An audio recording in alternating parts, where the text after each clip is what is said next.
pag-aaralan natin kung qualified kayo. Sa nakikita naman namin, basta hindi kayo most guilty at napakarami pong ibang mga requisites doon, tinignan po natin mabuti. After 1 week, Mr. President, dalawa pong mag-asawa, yung Diskaya, ang naggawa po ng sworn statement.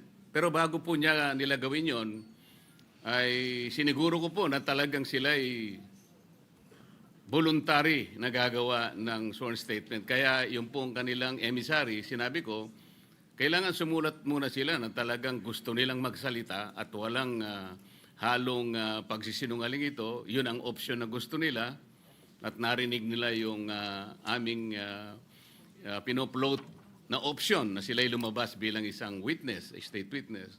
Yun nga po ang nangyari, Mr. President, hanggang sa sila nga ay tumestigo sa komite, dala-dala at binasa nila yung kanilang sworn statement. Nang dahil po doon, Mr. President, ay gumawa kami ng sulat sa ating kalihim ng Department of Justice.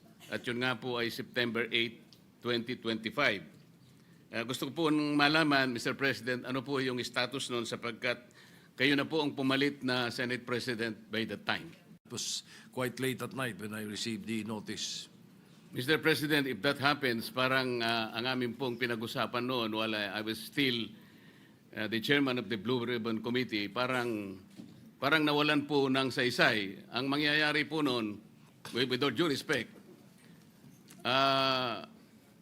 baka po ma-compromise o mawala po yung integrity ng proceedings natin. The integrity of the inquiry is very, very important here. Sila po ay pinangakuan namin sapagkat nagpapasaklolo sila, alam nila na may panganib ang buhay, hindi lamang sa kanilang mag-asawa kung hindi yung pamilya nila. Kaya nakita po namin ang urgency. Mr. President, September 10 na po ngayon.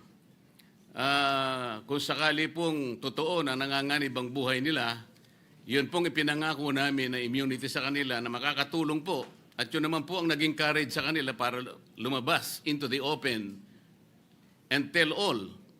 Nakita naman po ninyo, talagang initially nakapagsalita sila nung inaakala nilang kasangkot po, allegedly, sa mga maanumalyang paglalatag ng flood control projects. Kaya po,